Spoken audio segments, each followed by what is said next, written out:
In today's video, I'm talking with Layla Pomper. She helps small business teams get really organized so they don't forget things, don't waste time, and can focus on what really matters. Layla is like a systems superhero. She shows how the right processes can make work easier and even more fun, especially when things feel a bit messy. If you've ever thought that planning and structure are boring, this video might surprise you. Let's find out how smart systems can actually make you more creative. Layla, many small business owners fear that process will kill creativity. What would you say to them? This comes up a lot, especially with people who identify as creatives. Mm-hmm. The thing I would say is that creativity is a finite resource and we should use it where we need it. And the example I like to go to is picturing an artist. So, artists, when they're ready to create art, they sit down and they start creating that art. But they don't relitigate how should I stretch my canvas? Or, should my canvas be made out of wood? A lot of the times when we are looking to create, we fix variables so that we can focus our creativity on, in this case, the artistic process. And so when it comes to killing creativity, I really like to think of it more as complementing. So that way, anything that for us doesn't require creative choice is fixed or set or pre-decided by your past self or your teammates. Yeah, that makes sense, I think. Even if it's sometimes you're forced to work by the process, and sometimes the creativity means, no, I don't want that right now. But what I understand from your side, you need to focus your creativity where it really brings a benefit and where your zone of genius is more or less, and it's not in creating the process every time in a new way, right? Yeah, and you know what? I would even push further. I think many people listening to this might be able to design process because you're a leader in your company. Mm-hmm. So, if we were to take a step back when we are designing process, let's be mindful of not putting it in spots where we want rampant creativity. Because if we have a well-designed process, it should basically lock us in some ways for all the boring parts, and it should open up and have no direction and no requirements for parts where we want creativity. Yeah. If we find ourselves constantly in that battle of, man, I really want to be creative here, but I can't because of process, sometimes that is an indicator that the process was installed, the Yeah. restrictions were applied in a place where we don't need them. Like structuring this interview. Can you imagine if we had to read a script to talk back and forth? That would be Yeah, strange in the you're sense of, right. having everything written out.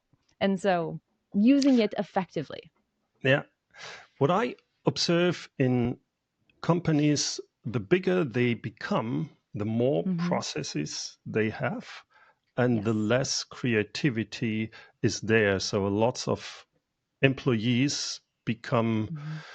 frustrated by this. So Hmm. I think we, as a small business owner, we have the luxury to change that for our company, but in a big company, Hmm. in a corporate world, it is really tough, I think. So if now you have a small company and they haven't done anything on processes, and they Hmm. start, well, we want to start, we see the benefit of processes, we want to build a process driven team, but Hmm. they say, okay, where do we start? What would you say? Well, first of all, that's a great problem to have because while corporate might be looking back at the small business being like, your life is so creative and free, many of us who are in small teams are like, my life is chaos because it's too creative and free. Right. So both sides, we just want to get to the middle. For the small team or the smaller business that's looking to add process, where I would start is documenting actions, which is Mhm. very, very simple. What this looks like is task management: what, who, and when. I would Mhm. start there. For most people, we're operating based on memory or individual personal productivity systems. And if we want to start coordinating our actions as a team, step one, especially for remote teams, is to know what we are actually doing. And for Mhm. most Mhm. teams, there is no record of that. And so I Mhm. would start by establishing a task management system. How would you do that? Is it that you say, okay, we sit together with a team and we have a whiteboard and try to work the key process, you wouldn't start with some processes which are not very valuable for the company, right? And this is the hardest part because when I started this work, that's exactly what my hypothesis was. Like, okay, let's start with the process map of the organization because that's what you would, if you were working with a larger corporation, that's typically where you'd start. Yeah. For small businesses, I actually find that it is more effective to do the opposite and start Okay. super detailed. And Okay. so for small businesses, I usually start them by, as they go through their workday, almost like a time log, Mm-hmm. write down what you're doing.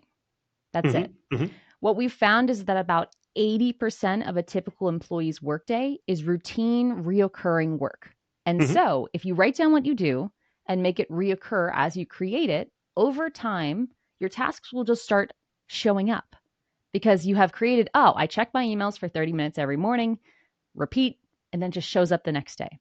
Mm-hmm. So then your Mm-hmm. job each day is to just fill in the blanks that aren't there that match your reality, and that in and of itself gives us a pulse check of where is time and energy currently being spent. Step Mm-hmm. two after that is we can get into some process stuff of, you know, say our customer journey or our team retention flow. We can start saying, hey, how well is our I desired system manifesting in actual actions? We go from the bottom up rather than the top down. I think that makes It's weird. sense because no, not really, because then you really think about, okay, what is the main time consumption, and there we can Mm-hmm. change things. That makes sense for me. If you have a team and you have a process, but the team or some of the team are not working by the process, how do you see if it's a lack of effort or talent, or it's not wanting? How do you deal with this problem? I think put on our leadership hat or our management hat is the first piece. And I would just look at the outcomes first because Hmm. I have quite a few folks who will face this challenge of, man, Bob is just not following our procedure for how to create blogs. He's just not doing it right. The first question is, all right, but is the blogs he's producing acceptable in all standards of quality of what he needs to accomplish? If that is true, then I think we need to acknowledge that we have a bit of a maverick in a good way in our midst, someone who's innovating and using tools to make the job better. My point of view is, especially for smaller teams or more autonomous functions, that the way you do things, how, is the responsibility of the assigned party. So if Hmm. Bob is in charge of the blog, as long as he reaches the outcome that you have set and assigned of the blog has to be this long, it needs to look like this, it needs to accomplish this business goal, how he does that is his domain to innovate. Hmm. And if you Hmm. see change and deviation, let's celebrate that. If we reach that outcome and no, no, no, Bob's cutting corners, the slug isn't right, the thumbnail is missing, then that starts to go into the second kind of phase of the conversation. So you want to have the process, especially if you have people who come new into the company, so that they have like a guideline. So use that process, that works. But if you want to change the process, it works better for you. Excellent. But important is the result. So they become the process owner, if you like, right? Yes, I like that. Yeah. exactly. And ideally, they record those changes too. So that way, Mhm. if someone else needs to step in while they're out, we now know, oh, here's how it's been done. Yeah. And Yeah. that quality is the key thing. What would you say are the most common problems, mistakes leaders make when they Mm. introduce the processes to their teams? So we worked in a 5, 6, 7 people without big processes, and now I'm the leader and say, okay, we need processes. I saw some videos of Layla. We need to do that. What are so the common mistakes if someone is doing it like this? Oh, yeah. I mean, unfortunately, there are quite a few because, I mean, you probably know as well as I do, there are so many books and frameworks out there for process, but many of them originate, the ones that I've even learned from, they Hmm. originate in a more corporate background. And so Yeah. they're built for a team of 500 and you're trying to apply it to a team of 50. So Yeah. by default, oftentimes you will over engineer. But if I had to point to just one specific thing, it would be top down construction. So Mm-hmm. we would have a CEO sitting in a room with a consultant, maybe with one or two team members, mapping out exactly how the business should run. And they realize, okay, this should be our sales sequence, this should be our flow. And then they start mapping out all the tasks. And then they start mapping out all the SOPs. And then they do all of the process work in the C suite of the business. And then what do? They take that deliverable and they go shove it down people's throats. Yeah. And then they're surprised when team members aren't like, thank you, because it's almost like giving somebody the Mona Lisa and a brush and saying, here you go, I've made this perfect thing. Do you mind using it and adjusting it over time? No one wants to No, adjust the Mona Lisa. no, there's no fun in that. No, it's stressful. Feels like a trap. I can see that you need to work together on the process. That's what I hear. That's Mm-hmm. why then people also get ownership on the process. But if you say that's how you do it, that's like it's like micromanaging people, right? Yeah, absolutely. And it's a huge waste of your time. It's a huge killer on morale. And the Mm, biggest problem I see with systems projects is that the adoption isn't there. And so, how do we fix adoption? Don't do all the work. That's not your job to begin with. mm, mm, Goes mm. hand in hand. It's funny. I have a different opinion if we talk about the vision of a company, because I think Mm-hmm. that's something the leader needs to work on and then Yep. say, well, that's my vision. What do you think about it? So here is a lot of work to be done by the leader. But if it comes Mm-hmm. to the process, I also believe that it's much more helpful if a team or a group or people do it together Mm-hmm. so that they own the process, right? Yeah. And I think it's challenging for folks to find that line. They're Yeah. trying to be visionary and they're trying to be clear and to communicate, and then they just kind of go too far. Yeah. That's true. That's if you, yeah, I just wanted to do the vision, and then said, but that's not a vision. That's the Mm-hmm. step by step work. That has nothing to do with the vision. Yeah. Sorry, guys. No Loom videos. Yeah, Please yeah, don't. yeah, that's a good point. So, what would be one automation or thing you would change in the beginning to Mm. implement and start with processes? So if you're already running on email and spreadsheets, what would I change to add a little bit more process into the business? I mean, in the end, that is a process, but Yeah, it's let's say a little bit old fashioned. You maybe wouldn't a you little bit. won't don't want to see what's about here. There's a lot of. Yeah. I'm working on digital ways, but I still have Hmm. some. How is that called? Folders. Yeah, Yeah. with paper in. Analog tendencies. Exactly. So what would be the next step? Let's put it like this. So there are two steps. There's a big one and a small one. I'll give you Hmm. both because I think a lot of people listening to this are only ready for the small one, and I think that's okay. But the Hmm. big step, the thing that I think would change your team the most, or any team like this the most, is to, dare I say it, start to retire email. I To know it's retire a, email. I Holy, know. okay. You see, It's a my crazy people will idea. love to hear that because Okay. I'm the one who says, no, it's just send me an email. Okay, I'm listening to you, Layla. But if you edit out this clip, now they're gonna know. No, I'm kidding.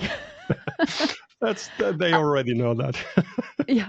So retiring email, the easiest way to start it off is actually in combination with the task management stuff we already talked about.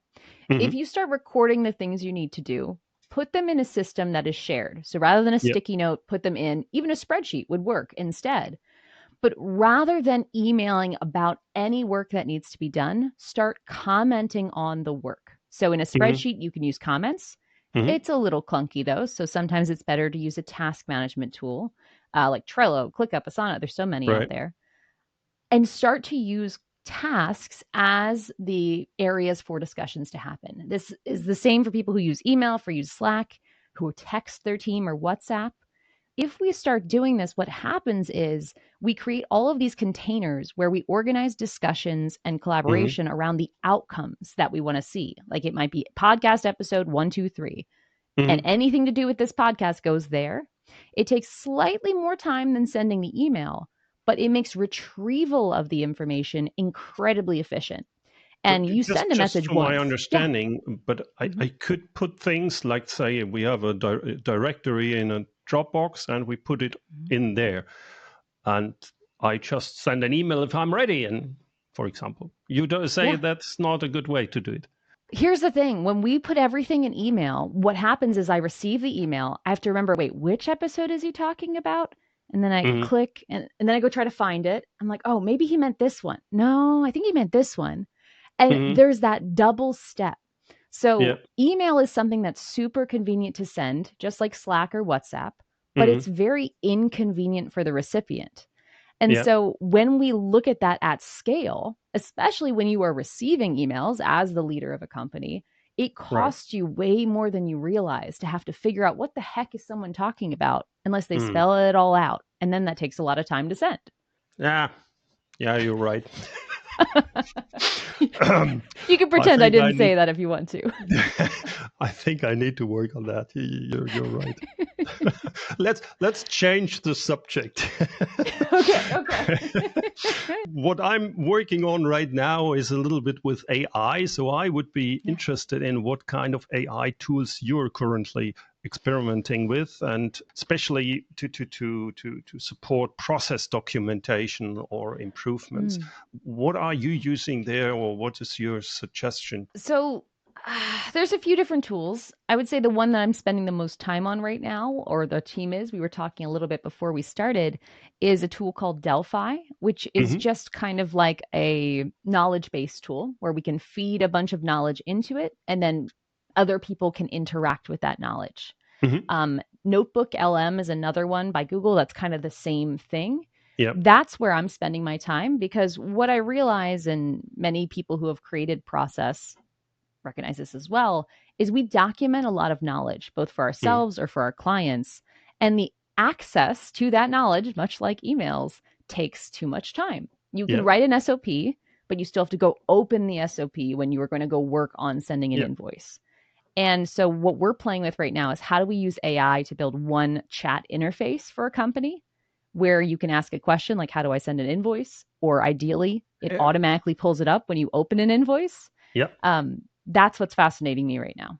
Yeah, definitely. And there's a huge opportunity for that. I see a Mm-hmm. lot of small businesses who have really great knowledge just because they Mm-hmm. did a lot of projects over the last 10 years. But it's Yep. somewhere either in processes no one Mm-hmm. looks on, or it's just in some kind of papers. And Yep. to really get into this information, that's a great step forward. So you say you are already experimenting with Delphi. That's or that Mm-hmm. Delphi. That's the word. Okay, I don't excellent. actually know the right way to pronounce it. It might be Delphi, I think is how they spell it. Okay, But okay. Yeah, so I will. yeah. Yeah, that can be a real big advantage, I think, especially for small businesses, because then suddenly they have their knowledge on a fingertip. Mm-hmm. I like that. Right.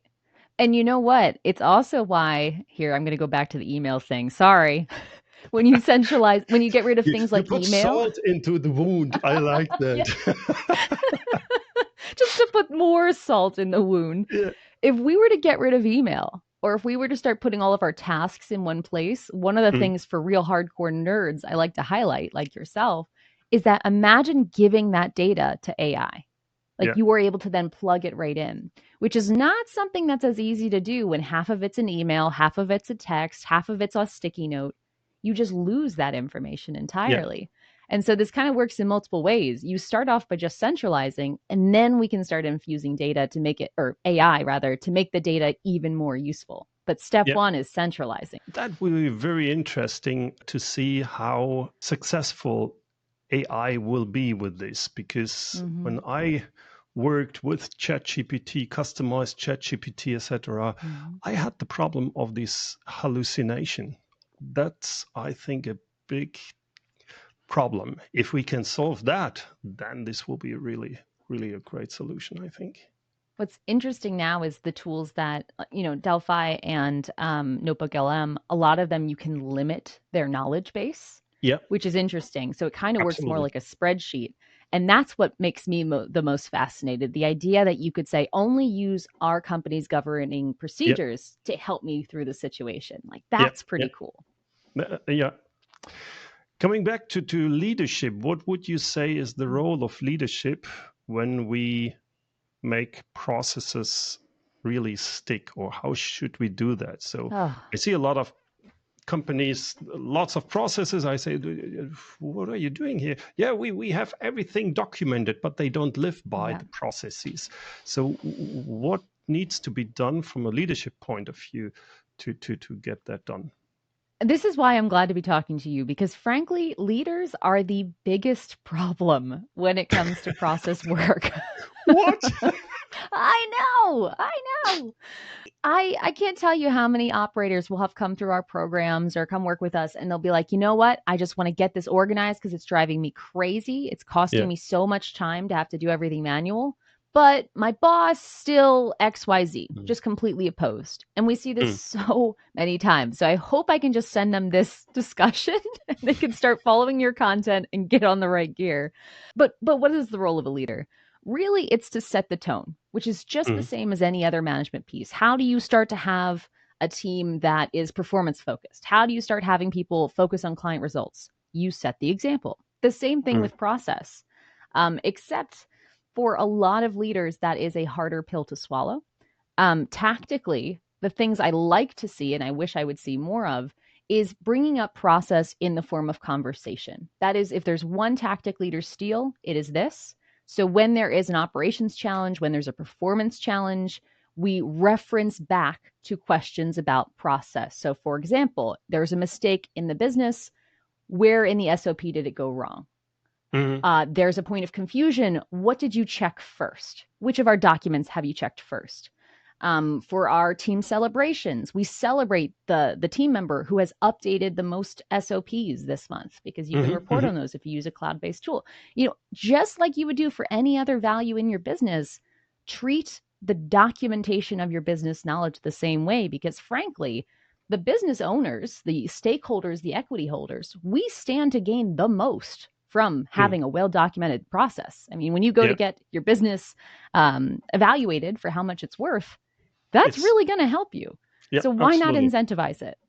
That I think that's a very valid point that you really tell people, okay, you documented this in a great way, and you give a positive feedback on that. Yeah, It's not just it has to be done. We punishment. don't need to talk about it. No, we need to talk about that because it costs you time. And Yeah. if you as a leader push pressure on people, then they will not document enough Hmm. because they don't have the time for that. Or the permission. Yeah. The people who feel bad writing down a policy, even though that policy is going to save them hours. I Yeah. think as leaders, we need to help coach that instinct of Hmm. when do I need to write this down and when should I just do it. There is situations where people will procrastinate by Yeah. creating processes if they don't know. That's why I don't really like to have KPIs like how many SOPs did you write. Mm. That can sometimes lead to counterintuitive results. But if we can really build that instinct of here's what I'm looking for as a leader, here's when you should write things down, here's where you should create a workflow, and here's situations where we don't Yeah. necessarily need that yet. I mean, that's key, Talking more about your own expectations, what you want to see and what you don't want to see. And just like leadership. yeah, it is leadership. You're absolutely right. For me, it is very often difficult to find the right balance between this kind of flexibility and the Mhm, structure, mhm, especially in processes. If a team grows, um, I worked 9 years in the corporate world, and it was I hated it because, especially because of this kind of processes and where you can't do this, you need to do this. mhm. What's your take on that? How can a small business see that they don't fall into that trap? Of over creating Hmm. structure. Or, yeah, how do I decide? Do I need to get more into the details here in the process, or Mhm. should we don't do that? Should it be more broader? This is where it's awesome to work with small businesses or mid-sized businesses even, because we can cut so much fat that you would have otherwise had to have in a corporate environment. Yeah. The rule of thumb I like to think of is just how quickly is this thing going to materially save me time or money? And so Hmm. when you're first starting out, what's going to save you time or money on the daily? Meaning it will, if I do this today, it will save me time tomorrow. A great Hmm. example of that is recording my tasks. If I write it down, I don't have to write it down tomorrow. So Yeah. great, I should probably do that. From daily, we go to weekly. If it'll save me time next week, then do it. If it'll save me Hmm. time next month, then do it. As you get further and further, that's when the math becomes a little bit more challenging, where you wonder, well, I only onboard clients once every quarter, for example. Hmm. Is it worth systemizing that? Well, that's when we need to start weighing the math of where else could I spend my time. Yeah. But for most small teams, we know immediately this is how long this takes me. This is how much I hate this. Um, Focus on that first. And if you ever reach the point where you are just creating policies for policy's sake, Mm. stop. I think we need a requirement of material outcomes for it to be worth our time. My soapbox I will get on is that I think a lot of folks have this tendency when they get into SOP writing, meaning standard operating procedure writing. They'll sit there in the armchair and they'll think, what might help me? And they start creating all these Loom videos and methodologies for what might be useful. Mm. I really resent that because it gives Yeah. process a bad name. And instead, I like to ground everything in what is immediately going to help, meaning Yeah, it that's a good will point. prevent a mistake that just happened or help me save time tomorrow. Yeah, I like that. Very often I see something is going terribly wrong. And Mm-hmm. then the next step is, okay, we need a rule for that. We need a process for that. Yes. And Mm-hmm. there, I think it is much more important to think about, do we really need a rule or a process? Or do we need to talk about principles? Yeah. So if we can agree on a principle in our Mm-hmm. company, then the people are need to think about it. They don't just Yes. obey a role or a process. So that's Mm-hmm. for me the balance we need to find every Mm-hmm. time. Do we go for a principle, or do we go Mm-hmm. for a process or a rule? And Yeah. because if you have a rule, you always need also people to obey rules, and you need to people to control rules. So it's also Mm-hmm. time consuming. So to find the right balance there, I think is the big challenge for everyone. Yeah, and I think the problem is a lot of people, when they think of process, they have like one picture in their head. They picture this policy binder, right? Mhm, And mhm. when Yeah, you yeah, have a yeah. You, hammer, you you look into my head. Yeah, exactly. yeah, that's exactly. I've got one in the background here. You can barely see it, but when you have a hammer, everything looks like a nail, Yeah, and so we just start trying to put nails everywhere. But there's so many things that count as a process. There's, like we said, we stop using email. That is yeah, not necessarily a standard operating procedure, but that can overwhelmingly change how it feels to work at your company. yeah. But I think what you hit on is actually the biggest key of it all, which is starting with mistakes. That's a great guarantee that however you solve it, which may not be a nail, it could be a screw Mm, or a staple or tape, but if you start with a mistake, you know that that's going to have value. If the thing you mm. create is going to solve or prevent that mistake from repeating, there you go. You've got your ROI proof right there. Yeah, yeah, very good. Layla, my last question for today is, what's the first SOP you think every small business should create? Hmm. I'll give you an easy one and a hard one. The Now easy I'm mode. I'm I'm interested in. The easy mode, which is can be a little deceptive for folks, is how to create a task. Yep, I know. Mhm, Doesn't seem like you need a policy for that. But just getting everybody aligned on what are we creating, how do we write them down in a way that if I was out for vacation, you could cover for me. I yeah, think okay. having a standardized structure for that, the SOP might be 3 steps, 3 Yeah, little bullets, but it's worth having down. But the And, harder and one, if I yeah. understand that correctly, it's also important. Okay, where do we find that? So that is also okay. Makes sense. Yeah. Where do we put them? How do we structure them? Why do they matter? If we can get Yeah. people on board with that, it unlocks a lot. But Yeah. the hard mode for folks who feel like, oh, that's too easy, here you go.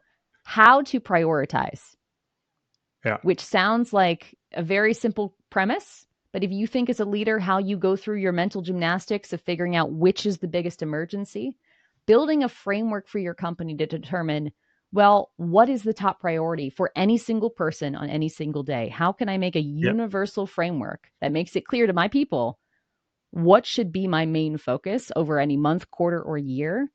That is, I think, a big game Yeah. changer for a lot of teams. Well, I'm just thinking about that. I thought, holy cow, that's really tough. That's difficult. I haven't thought about that enough. Yeah, because a lot of us just decide, right? So Yeah. if you Yeah. have to make that outside of yourself, and establish those principles, that is really empowering for your team. Yeah. Yeah. Absolutely. Layla, thank you very much for that great discussion and interview. And I'm looking forward to see many more of your great videos on your YouTube channel. I can just highly tell everyone, just go there. If you need anything about processes, Layla is the right lady to go for. Thank you very much. Thank you so much for having me. And I will have a video coming out about getting rid of email for your team. It's going to Oh, be that's dedicated to you. exactly, especially for me, very important. Yeah, I can say that. Thank you But very thanks for much, having Layla. me.